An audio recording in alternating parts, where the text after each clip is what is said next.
오늘 우리에게 주신 하나님 말씀 구약성경 사무엘상 17장 41절에서 50절까지의 말씀을 받들어서 읽겠습니다. 제가 한 절 읽고 여러분 한 절 읽겠습니다.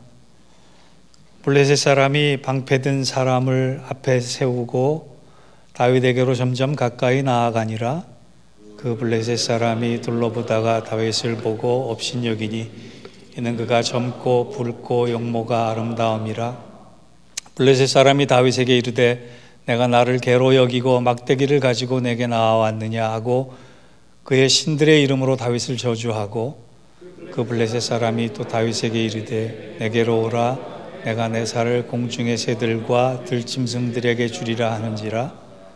다윗이 블레셋 사람에게 이르되 너는 칼과 창과 단창으로 내게 나아오거니와 나는 만군의 여호와의 이름 곧 내가 모욕하는 이스라엘 군대의 하나님의 이름으로 내게 나아가노라. 오늘 여호와께서 너를 내 손에 넘기시리니 내가 너를 쳐서 내 목을 베고 블레셋 군대의 시체를 오늘 공중의 새와 땅의 들짐승에게 주어 온 땅으로 이스라엘의 하나님이 계신 줄 알게 하겠고, 또 여호와의 구원하심이 칼과 창에 있지 아니함을 이 무리에게 알게 하리라. 전쟁은 여호와께 속한 것인즉 그가 너희를 우리 손에 넘기시리라. 블레셋 사람이 일어나 다윗에게로 마주 가까이 갈 때 다윗이 블레셋 사람을 향하여 빨리 달리며 손을 주머니에 넣고 돌을 가지고 물매로 던져 블레셋 사람의 이마를 치매 돌이 그의 이마에 박히니 땅에 엎드려지니라. 다윗이 이같이 물매와 돌로 블레셋 사람을 이기고 그를 쳐 죽였으나 자기 손에는 칼이 없었더라. 아멘. 이는 하나님 말씀입니다. 역사가들에 따르면 BC 3000년경부터 AD 1950년까지의 한 5000년의 인류 역사 중에 92%의 시간이, 즉 4600년 정도의 시간이 전쟁이었다라고 얘기를 합니다. 전쟁이 없는 시간, 평화로운 시간은 단 8%, 400년 정도밖에는 안 된다라고 하는 것입니다. 사랑의 하나님을 가르치는 성경에서도 전쟁이 여러 번 언급됩니다. 구약 성경만 해도 크고 작은 전쟁이 89번이나 기록되어 있습니다. 미국도 건국 이래 전쟁이 없는 날은 약 21년 정도밖에 되지 않는다고 합니다. 그런 의미에서 우리 인생은 전쟁의 연속이라고 해도 과언이 아닙니다. 출근전쟁, 입시전쟁, 취업전쟁, 육아전쟁, 주도권전쟁, 생존경쟁, 한 싸움이 끝난다 싶으면 또 다른 싸움이 시작될 정도로 우리는 치열하게 삽니다. 신앙생활도 마찬가지로 영적 전쟁이라고 얘기할 수 있습니다. 우리 믿음 가운데 쉴 틈 없이 쳐들어오는 유혹과 시련과 영적인 마음의 평화를 빼앗아가는 것들과의 전쟁은 우리를 평강과 기쁨을 누리지 못하게 만들기도 합니다. 오늘 본문도 엘라 골짜기에서 일어난 블레셋과의 전쟁 이야기가 배경입니다. 그 중심에 여리고 연약한 소년 다윗이 서 있음을 봅니다. 소년 대 큰 장수 골리앗의 싸움. 본문에서는 도저히 이길 수 없을 것 같은 이 골리앗과의 싸움 때문에 모두가 두려워하는데, 오늘 우리가 주목해야 할 것은 이 여리고 어린 소년 다윗의 말과 행동입니다. 우리는 다윗을 통해 세상 속의 그리스도인들이 어떻게 살아야 하는지를 깨달을 수 있습니다. 그래야지만 날마다 일상 가운데 벌어지는 일상의 전쟁 앞에, 영적인 도전 앞에 어떻게 승리해야 되는가를 교훈받을 수 있기 때문에 그렇습니다. 그런 의미에서 하나님은 오늘 본문을 통해서 우리에게 세 가지 중요한 무기를 소개하고 있습니다. 우리가 영적인 전쟁, 일상적인 전쟁에서 이 세 가지 무기를 사용하면 승리할 수 있다는 것이, 그것을 어리고 여린 소년 다윗을 통해 보여주고 계십니다. 첫 번째, 하나님이 주목하라고 하신 다윗의 첫 번째 사용했던 무기는 수금과 물매로 묘사되는 예배와 기도입니다. 사무엘상 16장과 17장을 묵상하다 보면 다윗의 양손에 항상 들고 있었던 물건이 두 가지가 있음을 봅니다. 그것은 바로 수금과 물매라고 하는 거예요.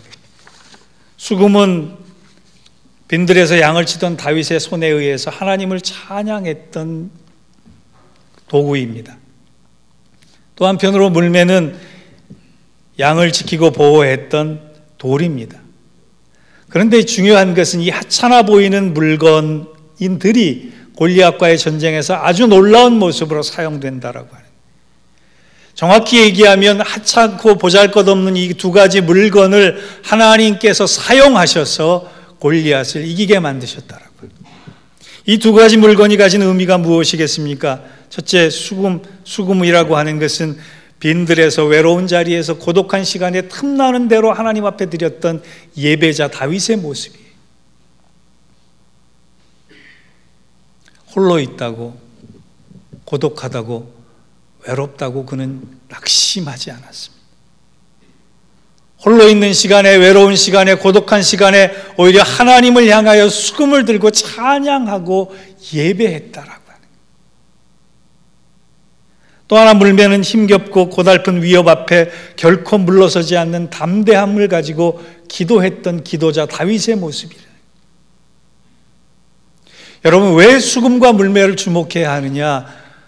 그저 예배자와 기도자의 모습이 되었기 때문이 아니라 16장 후반부에는 이 수금이 다윗을 빈들에서 왕궁으로 인도하는 도구가 됐기 때문에 그렇습니다. 또 하나, 이 물맷돌은 다윗을 양치기에서 왕으로 만드는 도구가 됐기 때문에 그렇습니다. 다른 말로 하면 우리가 일상적으로 드리는 예배와 기도가 아무것도 아닌 것 같지만 하나님 손에 붙들리는 순간 놀라운 역사를 이루는 도구가 된다라고 하는 것입니다. 그것이 바로 예배하는 삶의 능력이고 기도하는 삶의 전진이라고 하는 거예요. 우리의 인생의 두 축, 우리의 신앙생활의 두 축에는 바로 이 예배와 기도가 반드시 있어야 하는 거예요. 요한복음 2장에 보면 7교회를 향한 주님의 메시지의 공통점이 이기는 자입니다. 7교회가 이기는 자가 되기 위해서 해야 할 일은 주님께서 뭐라고 말씀하시느냐? 예배와 기도가 있어야 한다는. 수금과 물매가 하찮아 보일지라도 하나님 손에 붙들리는 순간에 왕과 왕궁으로 인도했던 도구가 되었던 것처럼 우리의 예배가 그렇게 될 줄 믿습니다. 여러분, 예배에 성공하나 삶에는 실패할 수 있습니다. 예배에는 실패하나 삶에는 성공할 수 있습니다. 그런데 하나님께서는 원하시는 것이 예배도 성공하고 삶에도 성공하라라고 하는 거예요. 예배도 성공하고 기도에도 성공하라고 하는 거예요. 오늘 사순절을 맞이해서 여러분 손에, 양손에는 무엇이 들려있는지를 한번 살펴보시기 바랍니다. 일상에 대한 분주함, 일상에 대한 염려, 일상에 대한 낙심, 미래에 대한 절망, 이것을 붙잡고 있는 것이 아니라 내 한 손에는 예배자의 모습으로, 내 한 손에는 기도자의 모습으로 온전한 인생이 될 때 우리는 반드시 승리할 수 있다는 것입니다. 이 은혜와 축복이 우리와 함께하길 주의 이름으로 축원합니다. 두 번째, 다윗이 사용한 무기는 담대한 믿음의 언어였어요. 여러분, 믿음의 언어란 믿음을 담는 그릇입니다. 여러분의 일상 가운데 쓰는 언어 중에 믿음의 언어가 얼마나 되십니까? 그것도 믿음의 언어뿐만이 아니라 담대한 믿음의 언어가 얼마 정도가 되십니까? 다윗이 골리앗을 앞에 두고 했던 말이 세 가지입니다. 36절에 보면 하나님의 군대란 용어이고, 45절에 보면 만군의 여호와란 이름이고, 46절에 보면 여호와께서 너희를 우리 손에 붙이시리라라고 하는 단어였어요. 다윗에게는 절망의 단어가 없었습니다. 다윗에게는 낙심의 단어가 없었습니다. 다윗에게는 염려의 단어가 없었습니다. 다윗에게는 담대한 믿음의 언어가 있었을 뿐입니다. 예를 들어 볼까요? 30절과 26절에 보면 다윗의 중심 언어가 있습니다. 다윗의 입술에 달린 권세 있는 언어가 있습니다. 그 언어가 뭐냐? 하나님의 군대라는 언어예요. 나는 하나님의 군대다라고 하는, 너가 무엇이 간데 하나님의 군대인 나를 모욕하느냐? 하나님의 군대란 용어는 출애굽기 12장 40절에서 41절에 하나님께서 출애굽하는 이스라엘 백성들에게 붙여주신 이름이에요. 너희는 이전에는 애굽의 노예였으나 별 볼 일 없는 종들에 불과했으나 이제는 너희는 하나님의 군대다. 너희들의 정체성은 내가 함께하고 있는 능력 있는 병사들이다 라고 말씀해 주신 거예요. 다윗은 이것을 압니다. 아무리 큰 골리앗 앞에 있어도 나는 여전히 하나님의 군대이고 하나님의 병사다라고 하는 거예요. 인간적으로 볼 때 다윗은 골리앗을 절대 이길 수 없는 존재입니다. 그러나 다윗은 내 정체성이 무엇인가를 알 때 다윗이 오히려 더 대단한 존재이다라고 하는 것을 믿어 의심치 않았습니다. 다윗에게 내가 하나님의 군대라고 하는 그 믿음이 있는 순간 다윗의 골리앗의 큰 칼과 창은 지푸라기에 불과했다라고 하는 것이에요. 여러분, 우리 교회가 잃어버린 것 중에 하나가 야성입니다.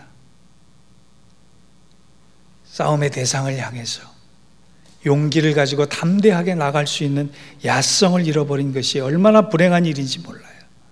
인생의 어려움과 두려움이 어디서 오느냐? 우리 자신을 너무나 사랑해서도 문제지만 우리 자신이 누구인지를 몰라도 문제가 될 수 있습니다. 여러분, 염려 앞에 서 계실, 낙심 앞에 서 계실 상황에 다가오면 담대히 믿음의 언어를 외치시기 바랍니다. 나는 하나님께 속한 하나님의 군대다. 나는 하나님께서 함께 하시는 하나님의 병사다라고 하는 담대한 믿음의 언어를 선포하실 때 여러분은 승리를 경험하실 수 있게 될 것입니다. 마지막 세 번째로 다윗이 사용했던 무기는, 하나님께서 주목하라고 하시는 그 무기는 내 뒤에는 항상 만군의 여호와 하나님이 계시다라고 하는 견고한 확신을 사용하는 무기입니다. 우리 45절을 같이 읽어볼까요? 시작. 다윗이 블레셋 사람에게 이르되 너는 칼과 창과 단창으로 내게 나아오거니와 나는 만군의 여호와의 이름 곧 내가 모욕하는 이스라엘 군대의 하나님의 이름으로 내게 나아가노라. 아멘. 사무엘상 17장을 읽어보면 다윗은 골리앗에 대해서 2번 얘기합니다. 그런데 하나님에 대해서는, 하나님의 이름에 대해서는 9번을 얘기합니다. 이 말의 의미가 무엇입니까?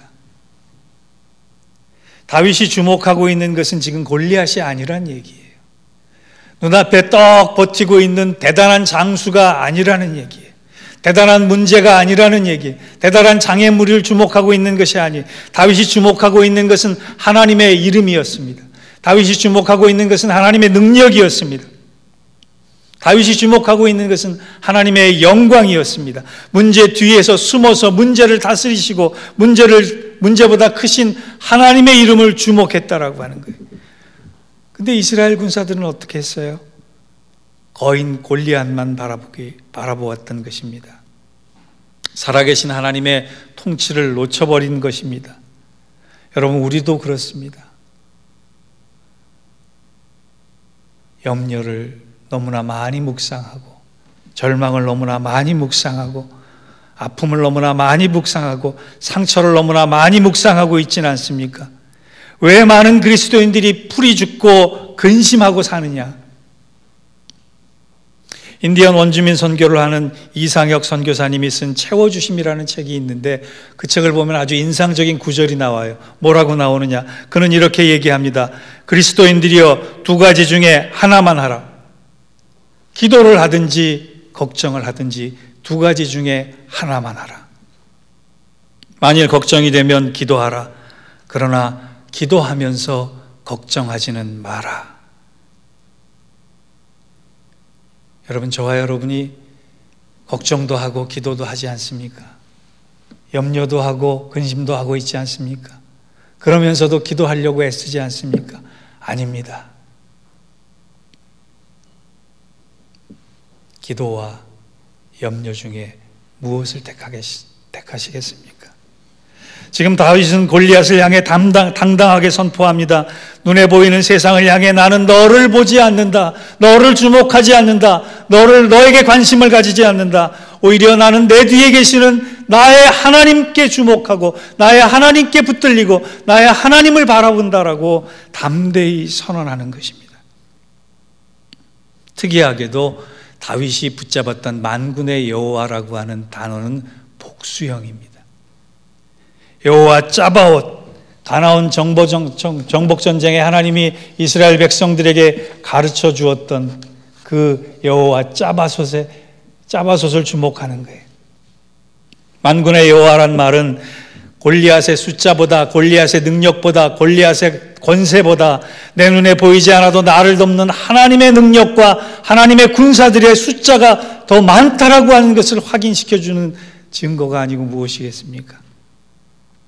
그래서 다윗은 그 만군의 하나님, 만군의 여호와의 이름을 부르며 골리앗에게 당당히 맞서는 것입니다. 여러분들의 마음에 골리앗의 이름이 있습니까? 만군의 여호와 하나님의 이름이 있습니까? 다윗은 이것을 기억하며 시편 144편 1절과 2절에 이런 고백을 합니다. 나의 반석이신 여호와를 찬송하리로다. 그가 내 손을 훈련시켜 전쟁에 익숙하게 하시며 내 손가락을 단련시켜 전투에 익숙하게 하시는도다. 여호와는 나의 반석, 나의 요새, 나의 산성, 나의 구원자, 나의 방패, 나의 피난처이시로다. 다윗은 그가 치르는 전쟁마다 하나님이 누구인가를 체험했고 묵상했고 결론 내렸습니다. 사랑하는 성도 여러분, 여러분에게 지식의 하나님이 주목되지 않기를 바랍니다. 그저 책 속의 하나님이 주목되지 않기를 바랍니다. 글자로서의 하나님이 여러분에게 다가서지 않기를 바랍니다.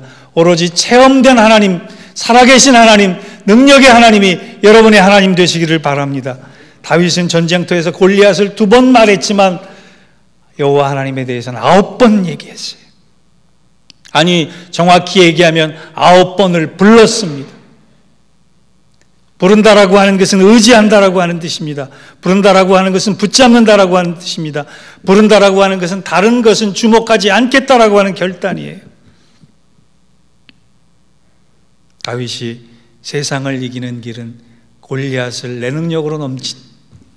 능력으로 물리치는 것이 아니라 만군의 여호와의 하나님을 의지하며 물리친다라고 고백했을 때 실제 그 일은 일어났습니다. 사랑하는 성도 여러분, 두려움에 가득 차고 염려에 가득 찬 여러분들의 일상이 있습니까? 만군의 여호와의 하나님과 그 이름과 능력을 의지할 수 있는 저와 여러분 되시기를 바랍니다. 결론을 맺습니다. 48절의 다윗의 행동을 보십시오. 골리앗을 향해 빨리 달려갔다라고 얘기했습니다. 우리나라 사람들의 특성과 너무나 잘 맞는 구절이에요. 빨리빨리 달리는 걸 우리 좋아하지 않습니까?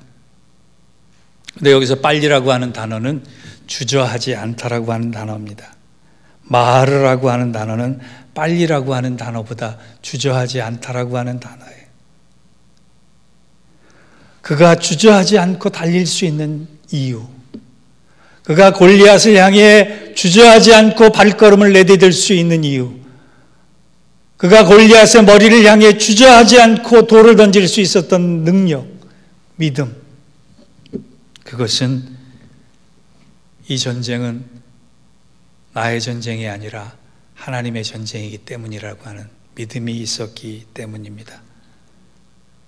다윗의 손에 5개의 물맷돌이 있었다면 우리에게는 복음이 있습니다. 우리에게는 능력이 되는 복음이 있습니다. 복음의 권세가 있습니다. 복음의 영광이 있습니다. 복음의 생명이 있습니다. 사랑하는 성도 여러분, 오늘 우리가 싸우는 영적 전쟁과 일상의 싸움은 혼자의 싸움이 아닙니다. 나와 함께 하시는 주장 되시는 인도자 되시는 주님과 함께하는 싸움입니다. 그래서 넉넉히 이길 수 있는 것입니다. 사랑하는 성도 여러분, 예배와 기도에 소홀히 하지 않길 바랍니다. 믿음의 언어로 무장하시기를 바랍니다. 살아계신 하나님이 나와 함께 하시다라고 하는 이 확신의 근거를 가지고 담대해지시기 바랍니다. 그런 주저하지 않음을 통하여서 우리가 하나님 앞에 바로 서 있을 때 사순절 기간 영적 승리자가 될 것입니다. 이 은혜와 축복이 우리와 함께 하기를 주의 이름으로 축원합니다. 기도하시겠습니다. 하나님, 우리 인생의 싸움은 결코 질 수 없는 싸움임을 압니다. 왜냐하면 하나님이 우리를 붙들고 계시기 때문입니다. 하나님이 우리에게 믿음의 권세와 능력을 주셨기 때문입니다. 나의 싸움이 혼자만의 싸움이 아니라 주님과 함께하는 싸움임을 믿고 영적으로 온전한 모습 되어서 승리할 수 있는 우리가 되게 하여 주옵소서. 시간마다 믿음의 담대한 무기를 사용할 수 있도록 용기를 허락하여 주옵소서. 인생의 전쟁에서 승리할 수 있는 우리가 되게 하여 주옵소서. 예수님의 이름으로 기도하옵나이다. 아멘.